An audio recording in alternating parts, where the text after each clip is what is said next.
नमस्कार मित्रांनो, आपल्या सगळ्यांचं हार्दिक स्वागत आहे आपल्या आवडत्या कार्यक्रमात ज्याचं नाव आहे हॅलो डॉक्टर। मी डॉक्टर निखिल विद्या हरेंद्र शासने आपल्या सगळ्यांचं हार्दिक स्वागत करतो। मित्रांनो, कार्यक्रमाच्या श्री गणेश करूया एका संस्कृत सुभाषिताने। सुभाषित असं आहे, परिश्रमो मित आहारो, परिश्रमो मित आहारो, भूगतौ अश्विनी सुतौ, भूगतौ अश्विनी सुतौ, तावना द्रुत नैव अहम, तावना द्रुत नैव अहम, वैद्यम अन्यम समाश्रये, वैद्यम अन्यम समाश्रये। म्हणजे मित्रांनो, या पृथ्वी तलावर परिश्रम करणं, शारीरिक कष्ट करणं आणि मोजका आहार घेणं हे जवळजवळ म्हणजे अश्विनी कुमारासारखंच आहे। अश्विनी कुमार म्हणजे देवांचे वैद्य आणि आयुर्वेद शास्त्रातील देव। त्याच्यामुळे ह्या दोन गोष्टींचा अवमान करून मी कुठल्याही अन्य वैद्याकडे जात नाही, असा या सुभाषिताचा अर्थ आहे।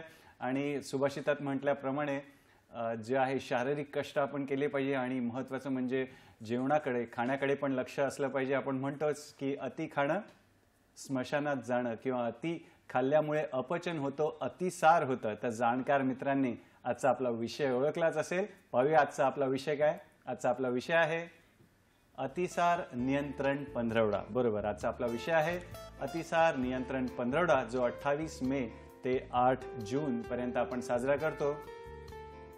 आणि या विषयावर मार्गदर्शन करायला मुंबईतील सुप्रसिद्ध असं सायन सर्वोपचार रुग्णालय येथील बालरोग या विभागातील बालरोग तज्ञ आणि सहाय्यक प्राध्यापिका डॉक्टर अदिती आपल्या सोबत आहेत। नमस्कार मॅडम, आपलं स्वागत आहे कार्यक्रमात।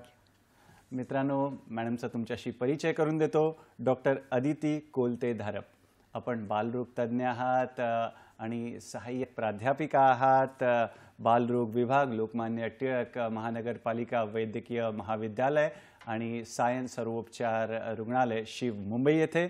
शिक्षणाविषयी सांगायचं झालं तर मॅडमनी आपलं MBBS आता जिथे मॅडम अध्यापन करत आहेत तिथेच सायन सर्वोपचार रुग्णालयातून केलं। पुढे मॅडमनी MD जे केलेलं आहे ते बालरोग या विषयात केलेलं आहे, बॉम्बे हॉस्पिटल मुंबई येथून केलं आहे।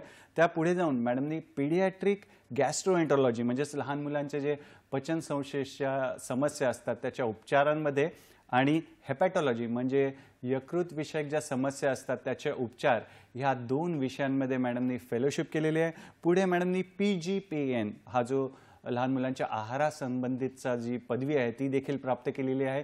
मॅडमच्या गाठीशी जवळजवळ 5 वर्षाचा अनुभव आहे। पीडियाट्रिक गॅस्ट्रोएंटरोलॉजी आणि हेपॅटॉलॉजी या विशेष बालरोग विभागात जे की सायन सर्वोपचार रुग्णालय सायन येथे मॅडम आपली सेवा देत आहेत। मॅडम पदवी आणि पदव्युत्तर वैद्यकीय विद्यार्थ्यांना देखील शिकवतात, त्यांना मार्गदर्शन करतात। अशा बहुगुणी डॉक्टर आज आपल्याला लाभलेला आहे। तर शुभस्य शीघ्रम कार्यक्रमाचा श्री गणेश करूया। अदिती मॅडम, पुन्हा एकदा स्वागत करतो। आणि आजचा आपला जो विषय आहे अतिसार नियंत्रण पंधरवडा आपण का साजरा करतो आणि या वर्षीचं घोषवाक्य काय ते आम्हाला आणि आमच्या मित्रांना सांगा। तर अतिसार म्हणजे अक्यूट डायरिया किंवा लूज मोशन हे आपल्या देशात बऱ्या प्रकारे दिसून येतं, दोन्ही लहान आणि मोठ्या वयोगटांमध्ये। जास्त करून लहान वयोगटामध्ये हे काळजीचं कारण आहे। NFHS म्हणजे नॅशनल फॅमिली हेल्थ सर्व्हेनुसार लहान वयोगटातील 9 ते 9.5% मुलांना हा आजार होतो। अंडर 5 मॉर्टॅलिटी बघितली तर त्यातही थर्ड मोस्ट कॉमन कॉज हे अक्यूट डायरिया किंवा अतिसार हा आहे। तर अतिसार हा टाळता येणारा आजार आहे। ह्याच्याने होणारा आरोग्यावर परिणाम, आर्थिक परिणाम, कुपोषणाचा परिणाम लहान मुलांवर होणारा, हे सगळं आपल्याला टाळता येतं। हे सगळं करण्यासाठी अनेक वर्ष आपली सरकार हा प्रोग्राम राबवते आहे। काही टक्के कमी झालं आहे प्रमाण, पण अजूनही काम बाकी आहे।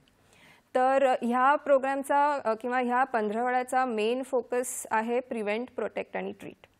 प्रिव्हेंट, प्रोटेक्ट आणि ट्रीट म्हणजे प्रिव्हेंट म्हणजे हा आजार टाळता यावा, प्रोटेक्ट म्हणजे ज्या वयोगटांमध्ये हा आजार होतोय त्या वयोगटाला आपण प्रोटेक्ट करावं, आणि आजार झालाच तर त्याला योग्य प्रकारे आपल्याला कसं ट्रीट करता येईल। तर ह्या 2 आठवड्यांमध्ये आपली सरकार अनेक कार्यक्रम राबवत असते। जसे की काही भाषणं किंवा काही खेळ ऑर्गनाईज केले जातात. सगळ्या स्कूल्समध्ये लहान मुलांना स्वच्छतेचा इम्पॉर्टन्स, हात कसे धुवावे, परिसर कसा स्वच्छ ठेवावा हे शिकवलं जातं. घरोघरी आशा वर्कर किंवा NM वर्कर जाऊन ORS आणि झिंकचा वाटप करते. अशा प्रकारे दरवर्षी ही जनजागृती करण्यासाठी सरकारचा हा प्रयत्न अनेक वर्ष झाले चालू आहे. फारच छान मॅडमनी महत्त्वपूर्ण शब्द वापरलेले आहेत. प्रिव्हेन्शन, प्रोटेक्शन अँड ट्रीट आणि झिंक आणि ORS विषयी पण मॅडमनी चर्चा केलेली आहे. तर सखोल जाऊन मॅडमकडून माहिती घ्यायची आहे. सर्वात पहिले मॅडम आम्हाला सांगा की अतिसार हा शब्द म्हणजे अतिसार म्हणजे काय आणि दिवसातून किती वेळा लूज मोशनला गेलं तर या शब्दाचा प्रयोग केला जातो किंवा हे निदान केलं जातं त्याविषयी कृपया. तर अतिसार म्हणजे अक्यूट डायरिया. अक्यूट डायरिया 3 पेक्षा जास्त जर लूज मोशन जर होत असतील कोण्या व्यक्तीला किंवा वारंवार म्हणजे नेहमी जर व्यक्ती 1 वेळा किंवा 2 वेळा शौचासाठी जात असेल पण त्याच्यापेक्षा जास्त वेळा जर त्याला जावं लागत असेल तर ह्याला आपण अक्यूट डायरिया असं म्हणतो. आता ह्या डायरियाचे पण प्रकार असतात. एक आहे अक्यूट डायरिया जो साधारण 7 ते 10 दिवसांमध्ये बरा होतो. दुसरा आहे पर्सिस्टंट डायरिया. पर्सिस्टंट म्हणजे जो डायरिया राहतो, इन्फेक्शन झाल्यानंतर अजून 1-2 आठवडा तो डायरिया राहू शकतो, पण हा डायरिया सुद्धा कमी होऊन जातो. फार उपचार किंवा फार चाचण्या कराव्या लागत नाहीत आणि उपचारही सोपा आहे. तिसरं म्हणजे क्रॉनिक डायरिया. क्रॉनिक डायरिया म्हणजे 4 आठवड्यांपेक्षा जास्त म्हणजे 1 महिन्यापेक्षा जास्त जर जुलाब होत असतील, लूज मोशन होत असतील तर त्याला क्रॉनिक डायरिया असं म्हणतात. आता लूज मोशन सोबत जर रक्त पण पडत असेल तर त्याला आपण डिसेंट्री असं म्हणतो किंवा आव पडत असेल त्याला आपण डिसेंट्री म्हणतो. हे 3 प्रकार आणि 3 पेक्षा जास्त होत असेल तर त्याला आपण डायरिया म्हणतो साधारण. फारच छान मॅडमनी स्पष्टपणे फरक सांगितलेला आहे की आपण डायरिया किंवा लूज मोशन जुलाब कधी म्हणणार आणि जेव्हा रक्त जातं किंवा आव जाते त्याला आपण डिसेंट्री म्हणणार आणि जर रक्त आणि आव नसेल जात तर डायरिया म्हणणार. आणि मॅडम ह्या अतिसार होण्याचे जे अक्यूट डायरिया तुम्ही म्हटलात तर त्यामागे कुठली कारणं असू शकतात कृपया त्याविषयी देखील आम्हाला सांगा.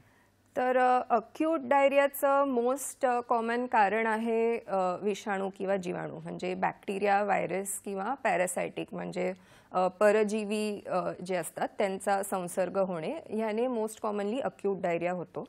बहुतेक रुग्णांमध्ये जसं मी बोलले 7 ते 10 दिवसात हे इन्फेक्शन आपोआप कमी होतं. अँटीबायोटिकची गरज फारशी लागत नाही. तर हे झालं अक्यूट डायरिया. आता पर्सिस्टंट डायरिया म्हणजे ह्या इन्फेक्शनमुळे आतड्याला जी इजा झालेली असते ती इजा झाल्यामुळे हा डायरिया सतत चालू राहतो.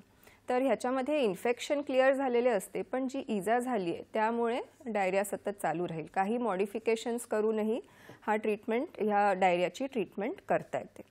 आता काही इन्फेक्शन सोडून आपण वेगळी कारणे बघितलीत अक्यूट डायरियासाठी तर ती म्हणजे काही औषधे किंवा फूड पॉयझनिंग. औषधं म्हणजे अँटीबायोटिकने पण डायरिया होऊ शकतो. काही बीपीसाठी वापरलेली औषधं आहेत त्यांनी पण डायरिया होऊ शकतो. कॅन्सरच्या ट्रीटमेंटसाठी जी किमोथेरपी दिली जाते त्यांनी पण होतो. इतर काही आजार म्हणजे डायबिटीजमध्ये पण लोकांना असं एपिसोडिक म्हणजे काही दिवसांनंतर अक्यूट डायरिया होऊ शकतो. जास्त मद्यपान केल्याने सुद्धा डायरिया होतो. अशी म्हणजे नुसतं इन्फेक्शन नाही पण इतर काही कारणं सुद्धा असू शकतात. पण आता हा डायरिया पर्सिस्टंट डायरियाही असेल जो साधारण 2-3 आठवड्यांमध्ये कमी होऊन जातो. ह्याच्या पुढे म्हणजे 30 दिवसापुढे जर डायरिया चालू राहिला तर त्याची कारणं वेगळी आहेत. तो क्रॉनिक डायरिया झाला आणि त्याच्यामध्ये काही इन्फेक्शन पण आहेत जे बरेच दिवस चालू राहतात पण ह्याच्यामध्ये आपल्याला इतर काही आजार आहे का किंवा इतर काही अजून कारण आहे का हे बघावं लागतं. फारच छान सोप्या शब्दात मॅडमनी सांगितलं. 30 दिवसाहून अधिक म्हणजे 1 महिन्याहून अधिक जर जुलाब होत असतील तर त्यामागे वेगळी कारणं असू शकतात आणि त्याची तपासणी आपण करायला हवी. आपण तुमच्या प्रश्नांची पण देखील आम्ही वाट बघत आहोत मॅडम. आणि मगाशी तुम्ही जीवाणू, विषाणू, पॅरासाइटिक इन्फेक्शन, संक्रमण याविषयी पण बोललात. तर अशी कुठली संक्रमण आहेत किंवा कुठले विषाणू आहेत, जीवाणू आहे ज्याच्यामुळे वरचेवर हे अतिसाराचा त्रास होऊ शकतो त्याविषयी कृपया. तर दोन्ही वयोगटांमध्ये म्हणजे लहान मुलांमध्ये आणि मोठ्या माणसांमध्ये बॅक्टेरिया, व्हायरस आणि पॅरासाइट्स हे साधारण सारखेच आहेत. काही फक्त एखाद दुसरे जास्त कॉमनली आपल्याला सापडतात या दोन्ही वयोगटांमध्ये. तर बॅक्टेरिया आपण बघितले जे मोस्ट कॉमनली बघितले जातात म्हणजे ई कोलाय, सॅल्मोनेला म्हणजे टायफॉइडचा बॅक्टेरिया, शिगेला, कॉलेरा ज्याच्यानी खूप दीर्घ प्रकारचा किंवा खूप सिव्हिअर प्रकारचा डायरिया होऊ शकतो. हे झाले कॉमन बॅक्टेरियल कॉजेस. व्हायरसेसमध्ये आपण म्हणजे विषाणू जर आपण बघितले तर त्याच्यामध्ये लहान वयोगटामध्ये रोटा व्हायरस हे खूप एक महत्त्वाचं कारण आहे आणि सरकार रोटा व्हायरस रिलेटेड डायरिया कमी करण्यासाठी पण बरेच प्रयत्न करत आहेत. तर रोटा व्हायरस झालं. अडल्ट म्हणजे मोठ्या माणसांमध्ये नोरो व्हायरस, एंट्रो व्हायरस हे असे काही व्हायरसेस आढळून येतात. पॅरासाइट म्हणजे परजीवी जर आपण बघितले मोस्ट कॉमनली तर अमिबियासिस ज्याला आपण म्हणतो. अमिबियासिसमध्ये लूज मोशनसोबत रक्त पण जाऊ शकतं, पोटदुखी होऊ शकते. तर ते अमिबियासिस. जियार्डिया ज्याच्यामुळे जास्त लूज मोशन होतात. हे परजीवी विषाणूंमुळे अक्यूट डायरिया होऊ शकतो. फारच छान. मॅडम, तुम्ही लहान मुलं आणि प्रौढ असे दोन फरक केला तर कसं ओळखायचं? म्हणजे दोघांमध्ये काही फरक आहे अतिसारामध्ये, आणि जर असला तर तो काय फरक असतो? कृपया त्याविषयी देखील आम्हाला सांगा. तर साधारण दोन्ही वयोगटांमध्ये लक्षणे सारखीच असतात. जसं आपण बघितलं हे संसर्ग ज्याच्यामुळे होतोय म्हणजे हे बॅक्टेरिया, व्हायरसेस ते पण साधारण सारखे आहेत. फरक इकडे येतो, एक व्हायरसेसचं झालं तर रोटा व्हायरस लहान मुलांमध्ये जास्त दिसून येतो, मोठ्यांमध्ये तो जास्त दिसून येत नाही. आणि लहान वयोगटाच्या मुलांमध्ये त्याचा परिणाम पण जास्त सिव्हिअर होतो. तर हे झालं कॉज म्हणजे ज्याच्यामुळे ते होतंय. आता परिणाम जर आपण बघितला दोन्ही वयोगटांमध्ये तर तो परिणाम आहे जे वेगळं आपल्याला दिसून येतं. तर लहान मुलांमध्ये वजन कमी असल्यामुळे, प्रतिकारशक्ती मोठ्यांपेक्षा थोडी कमी असल्यामुळे डिहायड्रेशनचं जे प्रमाण आहे ते जास्त होऊ शकतं. कॉम्प्लिकेशन्स जे आहेत, मोठ्यांना जर दिवसात 2-3 वेळा जे जुलाब होत असतील पण तेवढेच जर लहान मुलाला किंवा कुपोषित मुलाला झाले तर त्याच्यानी होणारं डिहायड्रेशन म्हणजे अंगातलं पाणी कमी होणं आणि त्या डिहायड्रेशनमुळे होणारे जे कॉम्प्लिकेशन्स आहेत ते लहान मुलांमध्ये जास्त दिसून येतात. तर एक हे झालं डिहायड्रेशन कॉम्प्लिकेशन. आणि सारखं जर लूज मोशन होत असेल तर त्याच्यामध्ये लहान मुलांमध्ये एस्पेशली कुपोषणाचं प्रमाण वाढू शकतं. ते वाढत्या वयात असतात तर त्यांच्या ग्रोथवर, त्यांच्या डेव्हलपमेंटवर पण परिणाम होऊ शकतो. सारखं वजन कमी जास्त झाल्याने जेवढं ते मूल वाढायला पाहिजे तेवढं ते मूल वाढू शकत नाही. तर हा एक मेन फरक आहे लहान आणि मोठ्या वयोगटामध्ये अतिसाराचा. फारच छान. मॅडम, या वळणावर आपल्याला फोन आलेला आहे. महाराष्ट्राचं सांस्कृतिक शहर पुण्यातून फोन आहे. मंगल आपटे यांचा फोन आहे. नमस्कार मंगलताई, स्वागत आहे कार्यक्रमात. कृपया आपला प्रश्न विचारा. नमस्कार. आजचा विषय खूप चांगला आहे. मला फक्त असं विचारायचं की पाणी उकळलं ना, उकळल्यानंतर आपण पोटॅशियम टाकतो किंवा तुरटी फिरवतो, मग ते उकळलेल्या पाण्यात त्याचा टाकल्यानंतर वाळा जर टाकला उकळलेल्या पाण्यात, जर गार पाण्यात, तर ते कितपत योग्य? आणि दुसरी गोष्ट अशी की आपल्याला ते संडासा लहान मुलांना वगैरे होतं तर मग त्यांना मीठ साखर पाणी देणं हे कितपत योग्य आहे? म्हणजे किंवा उकळलेलं पाणी गार करून थोडं 2-2 चमचे वापरलं तर? फारच छान, सुंदर प्रश्न आहे. धन्यवाद आपल्या प्रश्नासाठी. मॅडम, त्यांचा प्रश्न असा आहे की आपण पाणी उकळून पितो, त्याच्यानंतर पोटॅशियम टाकतो त्याच्यामध्ये किंवा तुरटी फिरवतो, तर त्याऐवजी समजा किंवा त्याबरोबर आपण वाळा जर त्यात टाकला तर त्याचा फायदा किती होतो? आणि त्यांचा दुसरा प्रश्न असा आहे की लहान मुलांमध्ये जे टॉयलेटला होतं, जुलाब होतं, लूज मोशन होतं, तर आपण मीठ साखर पाणी घरच्या घरी दिलं त्याचा कितपत फायदा होतो? असे दोन त्यांचे प्रश्न आहेत. काय सांगाल मॅडम? तर पहिला प्रश्न झाला तो सॅनिटेशन विषयी, म्हणजे पाणी आपण स्वच्छ कसं ठेवावं. तर उकळून तुरटी फिरवून नक्कीच आपण पाणी स्वच्छ करू शकतो. पण पाणी जर उकळत असाल फक्त तर मग ते उकळण्याची पण एक पद्धत आहे. म्हणजे नुसतं पाणी उकळायला लागलं की बंद करायचं असं नाही आहे. ते एकदा पाणी उकळायला लागलं की ते सतत 10 मिनिटासाठी तसं उकळत राहायला पाहिजे. त्याच्याने ते पाणी शुद्ध होईल किंवा स्वच्छ होईल किंवा त्याच्यात काही जंतू असतील तर ते मारले जातील. तुरटी पण आपण वापरू शकतो, पण I would suggest boiled water, हे जे असं बॉईल केलेलं वॉटर आहे ते अगदी सोपं, त्याला काही साईड इफेक्ट नाही आहे. आपण घरच्या घरी एकदम सोप्याप्रमाणे, तुरटी अवेलेबल नसेल तरी हा उपाय आपण करू शकतो आणि हा केलाच पाहिजे. एस्पेशली आता पावसाळा येतोय, पावसाळ्यामध्ये डायरेक्ट नळाचं पाणी घेण्याऐवजी, आणि एस्पेशली लहान मुलं जर असतील घरात तर त्यांना ते डायरेक्ट पाणी देण्याऐवजी हे असं उकळलेलं पाणी देणं गरजेचं, म्हणजे जास्त लाभदायक ठरेल. आणि दुसरा प्रश्न, मीठ साखर पाणी मीठ साखर लहान पाणी मुलांमध्ये जेव्हा, तर तो ॲक्च्युली मेन स्टे आहे ट्रीटमेंटचा अक्यूट डायरियासाठी, लहान मुलांमध्ये आणि मोठ्या मुलांमध्ये सुद्धा. तर पाणी, लूज मोशनमुळे अंगातलं पाणी कमी होतं आणि ते पाणी कारण बाहेर पडतंय, आपल्याला अजून पाणी अंगात द्यायला पाहिजे. तर प्लेन वॉटर तर एक आहेच की जे आपण जातंय ते आपण रिप्लेस करतोय, पण त्यासोबत क्षार पण बाहेर पडतोय.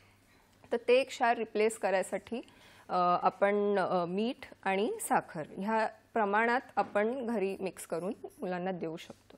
फारच छान मित्रांनो, तुम्ही छान प्रश्न विचारत आहात, त्याच्यामुळे आपल्याला जास्तीत जास्त माहिती मिळते आणि आपले सगळे प्रेक्षक हुशार आहेत. आणि आपले जे विशेषज्ञ येतात, बालरोग तज्ज्ञ आज आपल्यासोबत आहेत डॉक्टर अदिती, तर त्यांच्याकडून या माहिती खात्री, म्हणजे समज आहे गैरसमज आहे त्याची देखील आपल्याला खात्री करून घ्यायची आहे. तर ही संधी सोडायची नाही. तुर्तास वेळ झाली एका छोट्याशा विश्रांतीची. पाहत राहा आपला आवडता कार्यक्रम हॅलो डॉक्टर.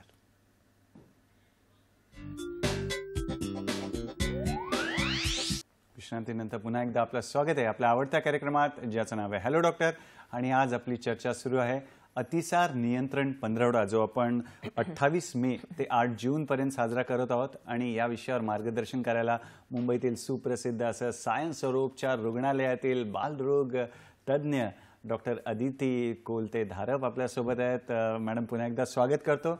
आणि अतिसाराविषयी मध्ये, या त्रासामध्ये कुठकुठली लक्षणं आढळून येतात ते आम्हाला सांगा. लहान मुलांमध्ये आणि प्रौढांमध्ये दोन्ही सांगितलं तर उत्तमच, छानच. तर अक्यूट डायरिया म्हणजे लूज मोशनमध्ये दोन्ही वयोगटात साधारण सारखीच लक्षणं दिसून येतात. ताप, उलट्या, मळमळ, लूज मोशन होणे, आव पडणे किंवा मोशनमध्ये रक्त जाणे, हे काही कॉमन सिम्पटम्स आहेत. लूज मोशनमुळे होणारा परिणाम म्हणजे डिहायड्रेशन, त्याची पण काही लक्षणे दिसून येतात आणि ज्याच्याकडे आपण लक्ष दिलं पाहिजे. तर डिहायड्रेशनची लक्षणे म्हणजे डोळे थोडे खोल दिसणे, तोंड कोरडं पडणे, जास्त तहान लागणे, लघवी कमी होणे, चिडचिड होणे, सुस्तपणा वाटणे, पाणी जास्त कमी झालं असेल तर चक्कर येणे, ही काही डिहायड्रेशनची लक्षणं आहेत. आता लहान मुलांमध्ये वेगळं काय आहे की त्यांना काय त्रास होतोय हे लहान मुलं सांगू शकत नाहीत. म्हणजे माझं पोट दुखतंय किंवा मला चक्कर येते, मला थकवा वाटतोय, हे लहान मुलं, म्हणजे अगदी लहान मुलं नाही सांगू शकणार. तर त्याच्यामध्ये ह्या वयोगटामध्ये त्यांच्या आईवडिलांनी जास्त लक्ष देणं गरजेचं आहे. तर मुलांमध्ये काय वेगळी लक्षणे अशी आपण बघावीत ज्याने आपल्याला कळू शकेल की डिहायड्रेशन आहे किंवा काही जास्त अजून कॉम्प्लिकेशन आहे. तर बाळ चिडचिड करतंय, दूध घेत नाहीये, लघवी कमी करतंय, सुस्त आहे, खेळत नाहीये, ही काही डिहायड्रेशनची म्हणजे ॲडिशनल, अजून जेवढी मी आधी सांगितली त्याच्यापेक्षा ॲडिशनल ह्या वयोगटामध्ये ही लक्षणे पण दिसू शकतात. अजून वारंवार अतिसार झाल्यामुळे वजनही कमी होऊ शकतं, मुलांची वाढ कमी होऊ शकते, त्वचेवर सुद्धा परिणाम होतो. स्किन टर्गर म्हणून एक टेस्ट असते ज्याच्यामध्ये, आता ही स्किन आहे माझी, तर आपण त्याला स्किन पिंच म्हणतो, ज्याच्यानी आपण स्किन टर्गर चेक करतो. जेव्हा आपल्या बॉडीमधली पाण्याची मात्रा नॉर्मल असते तेव्हा हे असं पिंच केल्यावर स्किन लगेच खाली पडते. पण जर पाणी कमी झालं असेल, म्हणजे डिहायड्रेशन जर असेल, तर एकदा हे असं स्किन पिंच केल्यावर ती लगेच खाली पडणार नाही, ती अशी हळूहळू खाली पडेल. तर ती किती हळू परत खाली पडते त्याच्यावरूनही आपल्याला बघता येईल की कमी प्रमाणात डिहायड्रेशन आहे का खूप सिव्हिअर डिहायड्रेशन आहे.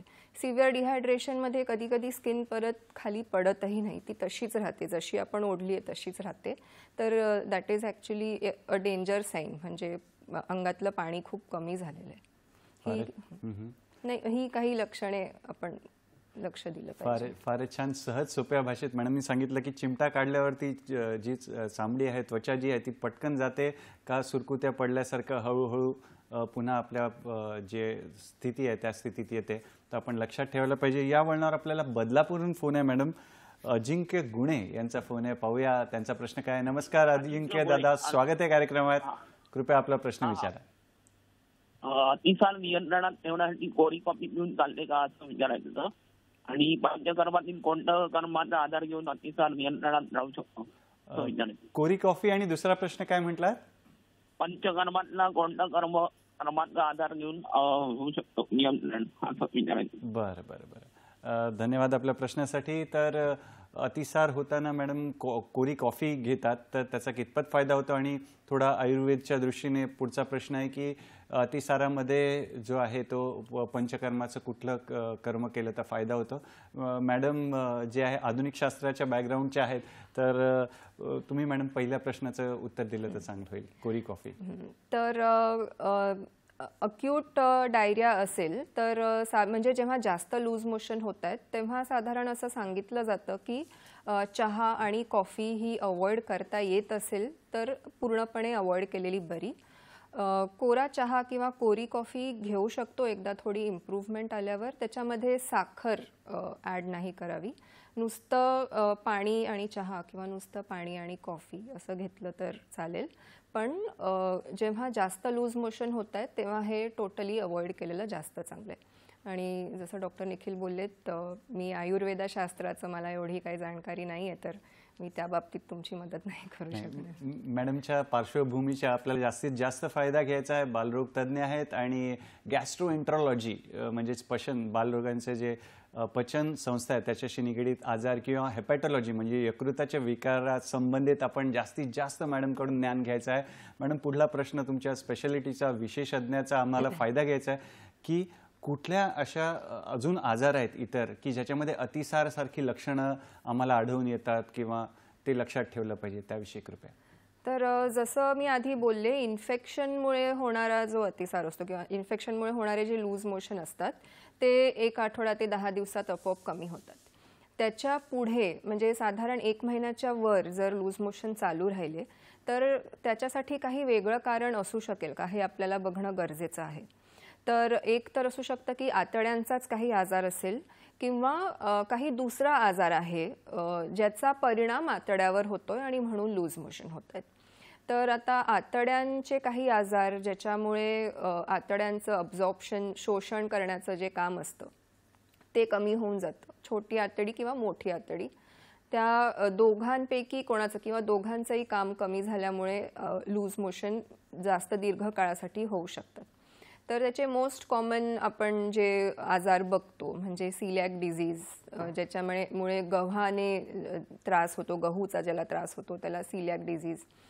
इन्फ्लमेटरी बाउल डिझीज म्हणजे IBD. मग अजून फूड ॲलर्जीज असतात त्या होऊ शकतात.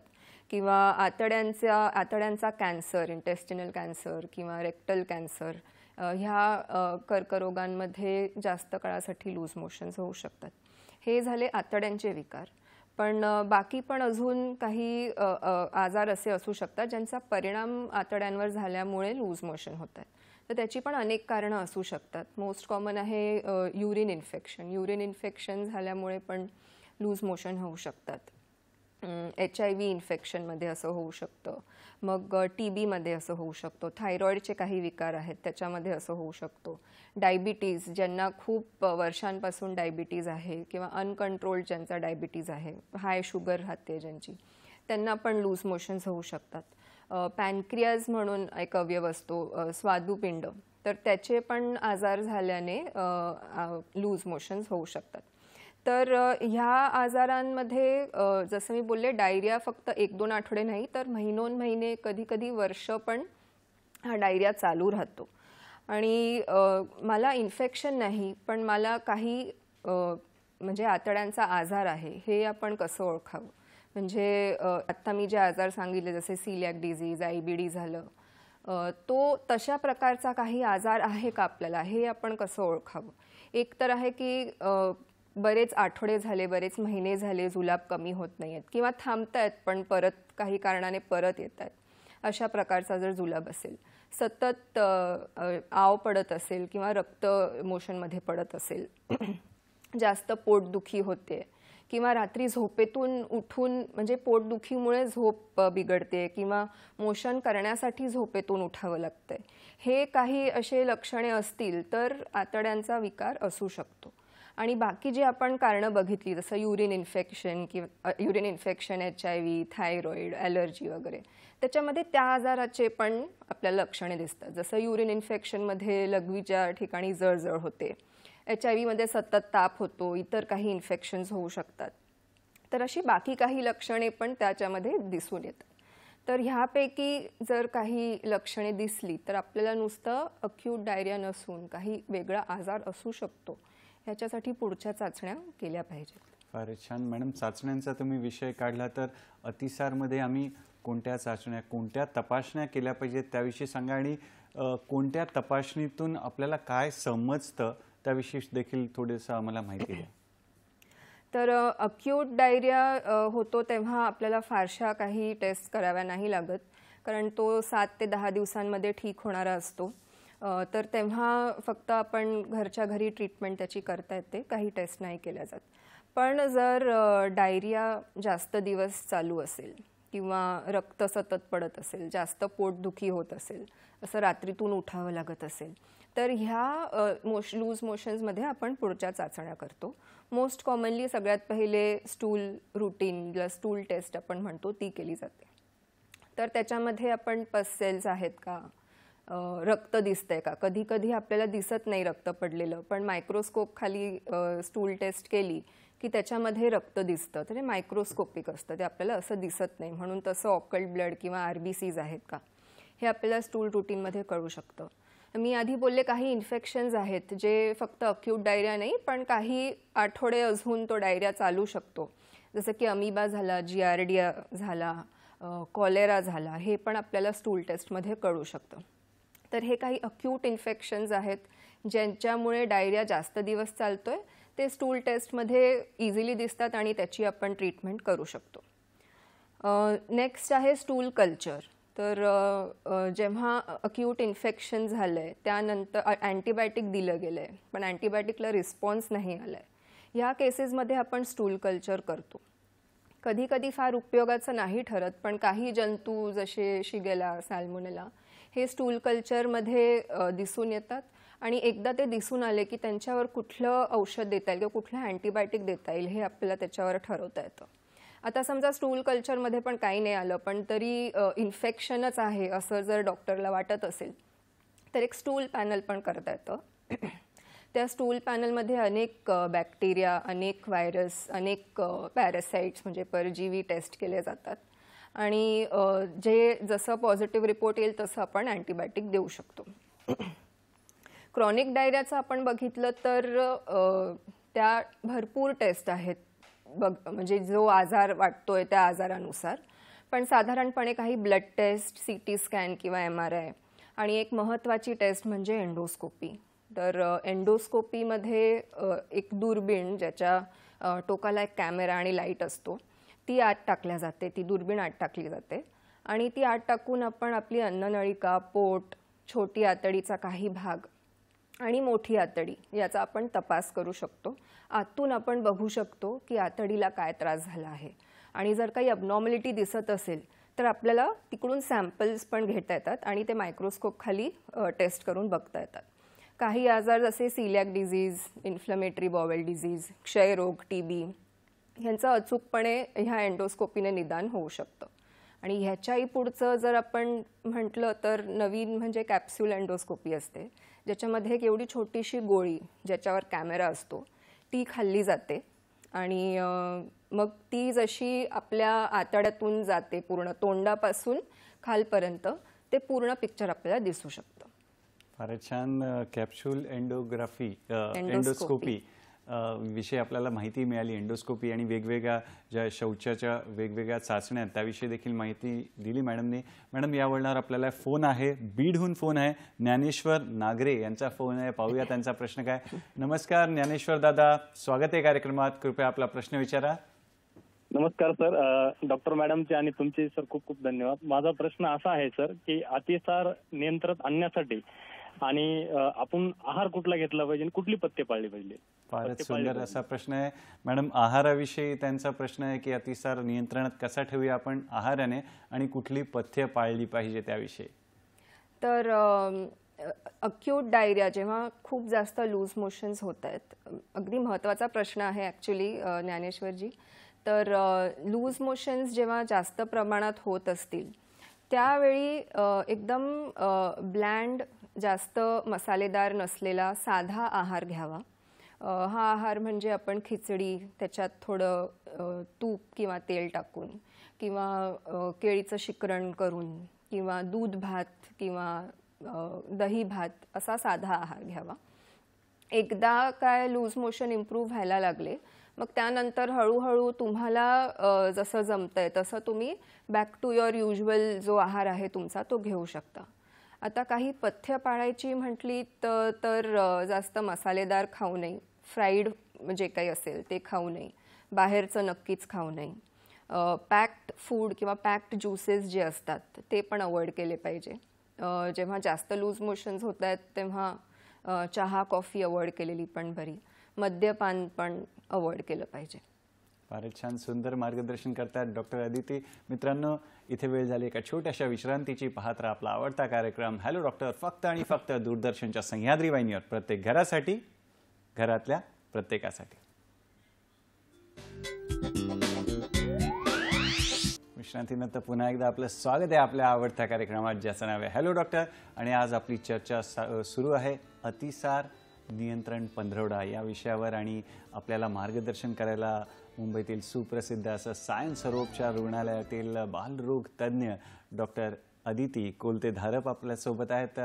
मॅडम, आम्हाला सांगा की अतिसार जे होतं तर लहान जे दूध पितं बाळ आहे त्याला समजा अतिसार झाला तर मग त्याला दूध द्यावं का नाही, कृपया त्याविषयी देखील आम्हाला मार्गदर्शन करा.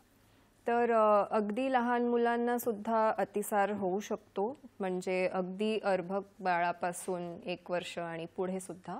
तर पहिले 6 महिने जेव्हा आपण बाळाला नुसतं स्तनपान देतोय त्या काळात जर लूज मोशन झाले तर स्तनपान हे थांबवायचं नाही. त्या आईच्या दुधामध्ये काही ग्लोब्युलिन्स म्हणजे काही प्रतिकार शक्ती वाढवण्यासारखे काही द्रव्य असतात, काही घटक असतात, ते बाळाला मिळणं खूप आवश्यक आहे. म्हणून बाळ जेवढं दूध मागत असेल तेवढं दूध बाळाला द्यावं. वरून साधं पाणी, मध अशा काही गोष्टी देऊ नये. ORSचं पाणी देऊ शकतो, म्हणजे पाणी द्यायचं असेल तर फक्त ORSचं ट्रीटमेंट म्हणून देतो, नाहीतर नुसतं पाणी की जास्त जुलाब होत आहेत म्हणून पाणी द्यायला पाहिजे असं नाही करायचं. आईचं दूध बाळ जेवढं मागत असेल ते आपण आईचं दूध देऊया. आईच्या दुधात म्हणजे पाण्याची मात्रा 70 ते 80% पाणी असतं. तर तेवढ्या पाण्याने बाळाची भूक किंवा बाळाचं जे पाणी बाहेर पडतंय ते भरून येतं. म्हणून स्तनपान हे कधीही अतिसार ह्या मुलांना झाल्यास थांबवू नये. फारच छान. मित्रांनो, अधोरेखित करायचं आहे आणि सगळ्यांना सांगायचं आहे की स्तनपान थांबवायचं नाही आहे. अर्भकांना जर लूज मोशन होत असेल, अतिसार होत असेल तर.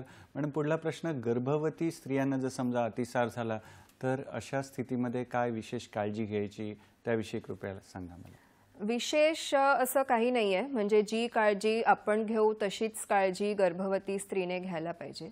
गर्भवती स्त्रीचा आहार तसा थोडा नॉर्मलपेक्षा जास्त असतो, कारण बाळाची वाढ होत असते. तर तो आहार कमी पडू नये ह्याची गर्भवतीमध्ये विशेष काळजी घ्यावी लागते. पण बाकीचे जे जनरल आहेत की स्वच्छता झाली, ORS झालं, क्षारची मात्रा कमी होते ते झालं, ते सगळं इट रिमेन्स द सेम. फारच छान. मॅडम, एक थोडासा जोडूनच असा प्रश्न आहे की लसीकरण जेव्हा आपण बाळांना करतो तर लसीकरणानंतर ताप येतो, तर काही जणांना अतिसार, लूज मोशन वगैरे पण होऊ शकतात का, किंवा लसीकरण आणि अतिसार याच्यामध्ये काही संबंध आहे का, कृपया त्याविषयी थोडासा प्रकाश. संबंध एवढाच आहे की अतिसार थांबवण्यासाठी किंवा टाळण्यासाठी आपण लसीकरण करतो, जे रोटाव्हायरस ओरल वॅक्सिन आहे. तर ते वॅक्सिन प्रत्येक बाळाला द्यायला गेलंच पाहिजे. दुसरं आहे की म्हणजे लसीकरणामुळे ताप मोस्ट कॉमनली होतो बाळाला, 1-2 दिवसात तो आपोआप कमी होतो. लूज मोशन समजा झाले तर त्याची पण ट्रीटमेंट काही वेगळी नाही आहे. जसं आपण दुसऱ्या बाळाला ज्याला लस दिली नाही आहे त्या बाळाला आपण जशी ट्रीटमेंट देऊ तशीच ट्रीटमेंट ह्या बाळाला द्यायची असते. बरं, आणि आपल्याला घरी सांगतात की समजा अतिसार झाला, जुलाब होत असतील तर लंघन करायला पाहिजे, म्हणजे काही खाल्लं नाही पाहिजे त्या दिवशी, किंवा कमी आहार घेतला पाहिजे, किंवा लिंबू सरबत घेतलं पाहिजे, तर कितपत योग्य आहे त्याविषयी? तर लंघन करणं ही चुकीची प्रॅक्टिस आहे. त्याच्यामुळे आहार कमी होतो आणि बॉडीला ज्या न्यूट्रिशनची गरज असते, ज्या विटॅमिन्स मिनरल्सची गरज असते ते कमी जातात. तर लंघन उलट केल्यामुळे लूज मोशनमधून रिकव्हरी थोडी लेट होऊ शकते. तर हे साधं खाणं जे मी आधी सांगितलं, म्हणजे तुम्ही दही भात खा किंवा दूध भात खा किंवा साधी खिचडी खा, पण एवढं तरी आहार गेला पाहिजे. थोडं त्याला अजून न्यूट्रिशन वाढवण्यासाठी वरून तूप किंवा तेल घालता येईल, पण पूर्णपणे आपण काहीच खात नाहीये कारण लूज मोशन अजून वाढतील, हा विचार चुकीचा आहे. आणि पुढला प्रश्न मॅडम, उपाययोजना, म्हणजे जसं तुम्ही सोप्या शब्दात सांगितलं की जर टाकी जर खाली होत असेल तर टाकी भरणं पण गरजेचं आहे, म्हणजे त्यावेळेला साधं हलकं खाल्लं गेलं पाहिजे. तर अतिसाराच्या या त्रासामध्ये उपाययोजना कशी केली जाते, कृपया त्याविषयी देखील आम्हाला सांगा. तर कुठला उपाय एका रुग्णाला बरोबर आहे हे ठरवण्यासाठी त्या व्यक्तीला लूज मोशनमुळे किती डिहायड्रेशन आहे किंवा किती त्रास होतो याच्यावर अवलंबून असतं. तर 3 आपण साधारण नो डिहायड्रेशन, सम डिहायड्रेशन, सिव्हिअर असे 3 भागात विभागतो. लहान मुलांमध्ये जास्त करून. मोठ्यांमध्ये माइल्ड आजार असतो, घरच्या घरी ट्रीटमेंट होऊन जाते. जर खूप जास्त त्रास होत असेल तर ॲडमिट करावं लागतं. लहान मुलांमध्ये ORS आणि झिंक हे दोन्ही देणे खूप गरजेचं आहे. जर बाळ खेळत असेल, व्यवस्थित दूध घेतंय, जे खातंय ते खातोय व्यवस्थित, सुस्त नाहीये, लघवी व्यवस्थित करतंय, म्हणजे ह्या बाळाला लूज मोशन्स होत आहेत पण डिहायड्रेशन नाहीये, तर आपण प्रत्येक वेळी जुलाब झाल्यावर त्या बाळाला ORS पाजावं. काही बाळांमध्ये थोडं पाणी कमी झाल्याने काही लक्षणं दिसू शकतात, जसं बाळ थोडी चिडचिड करायला लागतं, थोडं सुस्त आहे, लघवी जराशी कमी आहे, तोंड थोडं कोरडं पडतंय, जास्त तहान लागते, म्हणजे थोडी मात्रा कमी झाली आहे पाण्याची अंगामध्ये. ह्याच्यात आपल्याला थोडं ऑब्झर्वेशनमध्ये ठेवावं लागतं बाळाला किंवा मुलाला. ORS एक स्पेसिफिक अमाऊंट एवढ्या वेळात गेली पाहिजे. जर त्याच्यावर इम्प्रूव्हमेंट होत असेल तर चांगलं, नाहीतर मग काही डेंजर साईन्स आपल्याला दिसत आहेत का त्याचं लक्षण बघावं लागतं.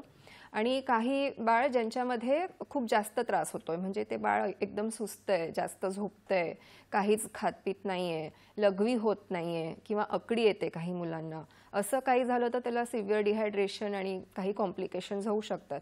तर अशा बाळांना आपण ॲडमिट करून ट्रीटमेंट करतो, काही चाचण्या करून. सलाईन जर बाळ घेत नसेल तोंडाने तर सलाईन द्यावी लागते. असे काही उपचार आपण करू शकतो. पण मेन जे माइल्ड आणि मॉडरेट डिझिजेस आहेत त्यांच्यामध्ये मेन आहे हायड्रेशन, म्हणजे साधं पाणी, ORS आणि झिंक. ह्याच्यामुळे जास्तीत जास्त केसेस ट्रीट होतात. फारच छान मॅडम, तुम्ही सुरुवातीला कार्यक्रमाच्या सुरुवातीला आणि आत्ता देखील ORS सोबत झिंक द्यावं असं सांगितलं, तर हे झिंकचं महत्त्व काय शरीरामध्ये आणि का द्यायला पाहिजे त्याविषयी थोडं आम्हाला सांगा. तर झिंक हे एक मिनरल आहे आणि हे मिनरल आपले ज्या आतड्या आहेत त्यांच्या रिकव्हरीमध्ये हेल्प करू शकतं. तर ड्युरेशन जे आहे डायरियाचं, म्हणजे किती वेळ, ते कमी होऊ शकतं. कॉम्प्लिकेशन्स त्याच्याने कमी होतात. तर लहान म्हणजे 2 महिन्यापासून 5 वर्षाच्या वयोगटामध्ये झिंक हा एक खूप महत्त्वाचा भाग आहे ट्रीटमेंटचा. ORSचं पण तुम्ही बोललात. ORS मध्ये पाण्यासोबत क्षार, ग्लुकोज आणि इतर अजून काही घटक असतात अशा प्रमाणात की जे आपल्या बॉडीला इझिली ॲक्सेप्ट होतील आणि बॉडीवर त्याचा काही परिणाम होणार नाही. तर हे ORS बनवण्याची पण एक पद्धत असते. WHO ORS असं कुठलंही, जे WHO ORS नाही आहे असं ORS घेऊ नये. WHO ORS एक अशा पॅकेटमध्ये येतं, 1 लिटर पाण्यात मिसळायचं असतं. 1 लिटर पाणी उकळून थंड केलेलं, त्याच्यामध्ये ते पूर्ण पॅकेट मिक्स करायचं चांगलं. आणि जसे जुलाब होत आहेत कोणालाही, छोट्या वयोगटात किंवा मोठ्या, तेवढं प्रत्येक जुलाबानंतर ते ORS घ्यायचं असतं.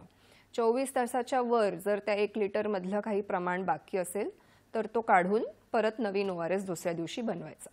फारच छान मॅडम. मी अजून एक मी सांगू इच्छिते, घरच्या घरी जर ORS कोणाला बनवायचं असेल, म्हणजे ORS अवेलेबल नाहीये आणि तुम्हाला घरच्या घरी असं ORS बनवायचं आहे, तर 1 लिटर पाणी, त्याच्यामध्ये अर्धा टीस्पून मीठ आणि 6 टीस्पून शुगर म्हणजे साखर हे टाकून आपण घरच्या घरी सुद्धा ORS बनवू शकतो आणि हे ORS अशाच प्रकारे रुग्णाला द्यावं.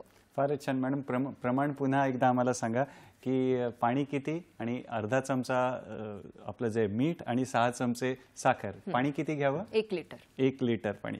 मित्रांनो, महत्त्वपूर्ण माहिती आहे. जर समजा मिळालं नाही तर घरच्या घरी तुम्हाला ओरल रिहायड्रेशन सोल्युशन ORS बनवता येईल. आणि मॅडम, तुम्ही रुग्णालयात दाखल होण्याविषयी पण सांगितलं, तर कधी लहान मुलाला म्हणा किंवा प्रौढांनी रुग्णालयात दाखल व्हायला पाहिजे, काही असे लक्षण आहेत का, त्याविषयी देखील आम्हाला सांगा. तर काही वॉर्निंग साईन्स मी ऑलरेडी बोलले आहे की त्या वॉर्निंग साईन्स जर दिसत असतील, जे डिहायड्रेशनमुळे पाणी कमी झाल्यामुळे असेल किंवा डिहायड्रेशनच्या काही कॉम्प्लिकेशन्समुळे असेल, ह्या काही साईन्स दिसत असतील तर आपल्याला ॲडमिट करायची गरज आहे. तर मोठ्यांमध्ये बघितलं तर लघवी कमी होणे किंवा न होणे, चक्कर येणे, सुस्तपणा येणे, जास्त तहान लागणे किंवा तोंड कोरडं वाटतंय, अश्रू येत नाही आहेत. लहान मुलांमध्ये बघितलं तर म्हणजे अदर दॅन हे अजून बाळ सुस्त आहे, स्तनपान करत नाही आहे, जास्त झोपतंय किंवा अकडी येते किंवा अंग खूप थंड वाटतंय, लघवी केली नाही आहे खूप तास झाले, तर ह्या काही वॉर्निंग साईन्स जर आढळल्या तर ॲडमिट करायची गरज आहे. अजून की रक्त खूप जात असेल किंवा आव जास्त पडत असेल, जास्त दिवस झाले ते कमी होत नाही आहे, त्याच्यामुळे पण काही इन्फेक्शन वाढून कॉम्प्लिकेशन्स होऊ शकतात. तर अशा प्रकारे ते बघून आपण ॲडमिट केलेलं बरं आहे. फारच छान मॅडम. आणि अतिसारावर तुम्ही आता सांगितलंच घरच्या घरी काय करता येईल, त्या अजून काही करता येईल अतिसार टाळण्यासाठी ते देखील सांगा. आणि तुम्ही जे लहान मुलांचं जे न्यूट्रिशन आहे, पोषणाविषयी विशेष पदवी मिळवली, तर आम्हाला आहार कसा असावा अतिसारामध्ये किंवा अतिसार टाळण्यासाठी, कमी करण्यासाठी, हे जोडून प्रश्न विचारतो, तर कृपया त्याविषयी आम्हाला सांगा. तर घरच्या घरी उपचार करायचा म्हणजे मेन आहे पाणी कमी नाही झालं पाहिजे आणि क्षारची मात्रा कमी नाही झाली पाहिजे. तर जेवढ्या जुलाब होत आहेत तेवढा ORS आणि त्याच्यासोबत झिंक हे औषध हे चालू केलं पाहिजे. ज्या दिवशी लूज मोशन चालू होत आहेत प्रेफरेबली त्या दिवसापासूनच. त्याच दिवशी आपण जर ही ट्रीटमेंट चालू केली तर पाणी कमी होण्याने किंवा क्षार कमी होण्यामुळे जे कॉम्प्लिकेशन्स होऊ शकतात ते आपण आधीच टाळू शकतो. ORS कसं द्यायचंय, कसं बनवायचंय मी आधीच सांगितलं. लहान जी मुलं आहेत त्यांच्यामध्ये एकतर आहे की जेवढ्या वेळा जुलाब होतोय तेवढ्या वेळा आपण त्यांना ORS द्यावं. आणि एकदम जी कमी वजनाची मुलं असतात त्यांना ते वजनाप्रमाणे द्यावं लागतं. तर अशा स्थितीमध्ये तुमच्या जवळच्या डॉक्टरांना दाखवून त्यांनी तपासून ते सांगतील त्या अमाऊंटमध्ये तेवढं ORS त्या बाळाला गेलं पाहिजे. जास्त पाणी म्हणजे जास्त ORS देणं पण कॉम्प्लिकेशन्स होऊ शकतात त्याच्याने, म्हणून त्या प्रमाणात ते ORS दिलं पाहिजे. प्रमाण म्हणजे त्याविषयी थोडं मॅडम सांगू शकाल की म्हणजे 2-3 वेळा झालं तर साधारण किती प्रमाणात घेतलं पाहिजे? म्हणजे मी तुम्हाला एक वजनचं उदाहरण देऊन सांगू शकते. समजा 10 किलोचं जर बाळ असेल तर त्या बाळाला साधारण 100 ml म्हणजे एक छोटा ग्लास आपण देऊ शकतो ORS प्रत्येक वेळा जुलाब झाल्यावर. ते जुलाब किती वेळा झाले तरी तेवढी अमाउंट त्या बाळाला गेली पाहिजे. सहज सोपं सांगितलं मॅडम. आणि आहाराविषयी कृपया आम्हाला सांगा. आहार आधी आपण जसं बोललो दोन्ही वयोगटांमध्ये तसाच आहे. साधा सोपा घरचा पौष्टिक आहार घ्यावा. बाहेरचं काही खाऊ नये. तळलेलं, जास्त मसालेदार, पॅक्ड काही आयटम, मैदाचे काय आयटम किंवा पॅक्ड ज्युसेस जे असतात ते पण घेऊ नये. सोडा, त्याच्याने पण जुलाब वाढतो, सोडा पण घेऊ नये. आणि समजा जे आहे अतिसार कसा टाळावा आणि जाता जाता आमच्या मित्रांना काय तुम्ही संदेश देणार कृपया? तर अतिसार हा नक्कीच टाळता येणारा आजार आहे. तर हे टाळणं mainly is based on sanitation. म्हणजे तुमची स्वच्छता आणि तुमच्या आजूबाजूच्या परिसराची स्वच्छता कशी आहे ह्यावर अवलंबून आहे.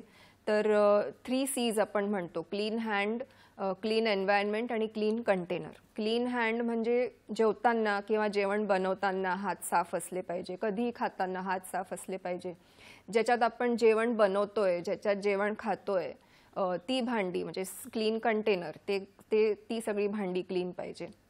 आणि क्लीन एन्व्हायरमेंट म्हणजे आपला आजूबाजूचा परिसर. तर फक्त आपलं घरच नाही, पण आजूबाजूला सुद्धा, बाहेर सुद्धा स्वच्छता सगळ्यांनी मिळून जर त्याच्यावर लक्ष दिलं आणि तेच प्रयत्न आपली सरकार पण करत आहे हे आजार टाळण्यासाठी.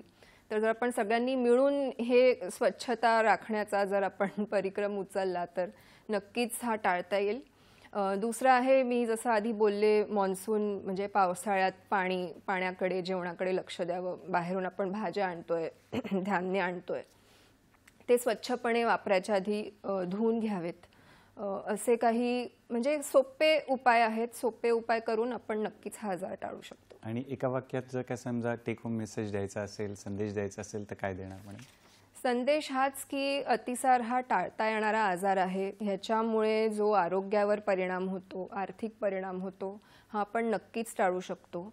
म्हणून हे काही सोपे उपाय करून आपण जर हा आजार लहान मुलांमध्ये आणि मोठ्यांमध्ये सुद्धा जर टाळू शकलो तर इन जनरल आपली घराची जी हेल्थ आहे आणि कम्युनिटीची जी हेल्थ आहे ती आपण नक्कीच सांभाळू शकू. फारच छान डॉक्टर अदिती, तुम्ही आपल्या व्यस्त वेळापत्रकातून वेळ काढून इथे आलात आणि आजच्या महत्त्वपूर्ण विषयावर आम्हाला माहिती दिली. त्यासाठी दूरदर्शन सह्याद्री वाहिनीतर्फे, आमच्या ज्या हॅलो डॉक्टरचा संघ आहे त्यांच्यातर्फे आणि आमच्या प्रेक्षक मित्रांतर्फे खूप खूप धन्यवाद आणि पुढील वाटचालीसाठी शुभेच्छा. मित्रांनो, जर आजच्या कार्यक्रमाचा काही भाग तुमचा बघायचा राहिला असेल किंवा पुन्हा बघायचा असेल तर जरूर आमच्या सोशल मीडिया हँडल्सवर तुम्ही पाहू शकता. पाहूया आपले सोशल मीडिया हँडल्स कुठले आहेत. तर आमचे सोशल मीडिया हँडल्स आहेत, आमचा ईमेल ॲड्रेस आहे hellodoctor2026@gmail.com. फेसबुक अकाउंट आहे www.facebook.com/dd सह्याद्री. यूट्यूब चॅनल आहे दूरदर्शन सह्याद्री आणि एक्स हँडल आहे @dd सह्याद्री. तर मित्रांनो, वेळेला मर्यादा आहे, पण आमचं जे प्रेम आहे त्याला मर्यादा नाही आहे. त्यासाठी पुढील कार्यक्रमात एक नवीन विषय घेऊन तुमच्या भेटीला आम्ही येणारच आहोत. आपल्या आवडत्या कार्यक्रमात ज्याचं नाव आहे हॅलो डॉक्टर, फक्त आणि फक्त दूरदर्शनच्या सह्याद्री वाहिनीवर, प्रत्येक घरासाठी, घरातल्या प्रत्येकासाठी. धन्यवाद. नमस्कार.